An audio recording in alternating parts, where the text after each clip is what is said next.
നടിയെ ആക്രമിച്ച കേസിലെ രണ്ടാം പ്രതി മാർട്ടിൻ ആന്റണിയുടെ അധിക്ഷേപ വീഡിയോയ്ക്കെതിരെ അതിജീവിത തനിക്ക് നേരിട്ട് അതിക്രമത്തിന് പിന്നാലെ പരാതിപ്പെട്ടതാണ് താൻ ചെയ്ത തെറ്റെന്ന നടിയുടെ വൈകാരിക സാമൂഹിക മാധ്യമ പോസ്റ്റ്.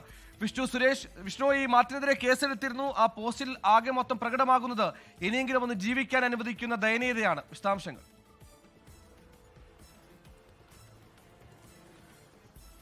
സുഹേല, നിസ്സഹായതയാണ് ഈ പോസ്റ്റിലുടനീളം നമുക്ക് കാണാൻ സാധിക്കുന്നത്. കഴിഞ്ഞ ദിവസമാണ് മാർട്ടിൻ ആന്റണിയുടെ പോസ്റ്റ് എല്ലായിടങ്ങളിലും പ്രധാനമായും ദിലീപ് അനുകൂലികളൊക്കെ വലിയ രീതിയിൽ ഷെയർ ചെയ്യുന്നതൊക്കെ നമ്മൾ കണ്ടതാണ്. അതിന് പിന്നാലെ ആ പോസ്റ്റുമായി ബന്ധപ്പെട്ട് കേസ് രജിസ്റ്റർ ചെയ്യുകയും ചെയ്തിരുന്നു. ഈ അതിജീവിത തന്നെ നേരിട്ട് മുഖ്യമന്ത്രിക്ക് അതുമായി ബന്ധപ്പെട്ടുള്ളൊരു വാക്കാൽ പരാതി നൽകിയെന്നാണ് നമ്മൾ മനസ്സിലാക്കുന്നത്. അതിന് പിന്നാലെ ശക്തമായ നടപടികളൊക്കെ എടുത്തിരുന്നു. അതിനുശേഷമാണ് ഇപ്പോൾ അതിജീവിത തന്നെ രംഗത്തെത്തിയിരിക്കുന്നത്. വളരെ ദയനീയമല്ല, അല്ലെങ്കിൽ നിസ്സഹായത തോന്നിപ്പിക്കുന്ന ഒരു ഫേസ്ബുക്ക് പോസ്റ്റാണിത്. അതിങ്ങനെയാണ്: ഞാൻ ചെയ്ത തെറ്റ് എന്ന് പറഞ്ഞാണ് ഫേസ്ബുക്ക് ഇൻസ്റ്റാ പോസ്റ്റ് തുടങ്ങുന്നത്. എനിക്കൊരു അതിക്രമം നേരിട്ടപ്പോൾ അത് പോലീസിൽ പരാതിപ്പെട്ടതും നിയമ നടപടി വേണമെന്നും ആവശ്യപ്പെട്ട് ഞാൻ മുന്നോട്ട് പോയി. ശരിക്കും ഞാൻ അങ്ങനെയല്ലായിരുന്നു ചെയ്യേണ്ടിരുന്നത്. പിന്നീട് എപ്പോഴെങ്കിലും ഈ വീഡിയോ പുറത്തു വരുമ്പോൾ അത് എന്തുകൊണ്ട് അന്ന് പോലീസിൽ പറഞ്ഞില്ല എന്ന് കുറ്റപ്പെടുത്തുന്നവരോട് എന്ത് പറയണമെന്നറിയാതെ ആത്മഹത്യ ചെയ്യണമായിരുന്നു തുടങ്ങിയ വൈകാരികമായ കാര്യങ്ങളാണ് ഈ പോസ്റ്റിൽ പങ്കുവച്ചിട്ടുള്ളത്.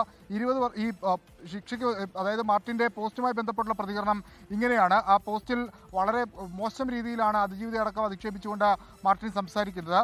അതിൽ ഞാനാണ് നിങ്ങളുടെ നഗ്ന വീഡിയോ എടുത്തത് എന്നുകൂടി പറയാമായിരുന്നു എന്നാണ് അതിജീവിത വ്യക്തമാക്കുന്നത്. ഈ പോസ്റ്റ് അവസാനിപ്പിക്കുന്ന വരിയും ഏറെ പ്രധാനപ്പെട്ടതാണ്: ഞാനൊരു ഇരയുമല്ല, അതിജീവിതയുമല്ല, ഒരു സാധാരണ മനുഷ്യജീവിയാണ്. ജീവിച്ചു പോയിക്കോട്ടെ, ലെറ്റ് മീ ലീവ്, എന്നെ ജീവിക്കാൻ അനുവദിക്കൂ എന്ന് പറഞ്ഞാണ് അവർ ഈ പോസ്റ്റ് അവസാനിപ്പിക്കുന്നത്. അതായത് കോടതിയിൽ നിന്ന് അവർക്ക് പൂർണ്ണമായ നീതി ലഭിച്ചില്ല. അതിനുശേഷം അവരെ സൈബർ ഇടങ്ങളിൽ അതിക്രൂരമായി ആക്രമിക്കപ്പെടുന്നു.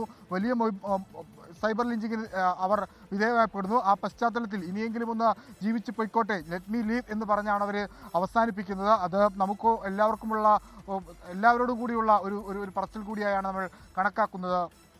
സുഹൈല, ഇനിയെങ്കിലും ഒന്ന് ജീവിച്ചോട്ടെ എന്ന നിസ്സഹായാവസ്ഥ, ദയനീയത, അതാണ് ആ പോസ്റ്റുകൾ പ്രകടമാകുന്നത്. വിഷ്ണു സുരേഷാണ് വാർത്തയുടെ വിശദാംശങ്ങൾ നൽകിയത്. ലോകത്തെവിടെയായാലും ഏത് സമയത്തും 24 വാർത്തകളും ഓഗ്മെന്റഡ് റിയാലിറ്റി പാക്കേജുകളും എക്സ്പ്ലെയിനറുകളും വിശദമായി കാണാൻ ഞങ്ങളുടെ യൂട്യൂബ് ചാനൽ നിങ്ങൾക്ക് സബ്സ്ക്രൈബ് ചെയ്യാം.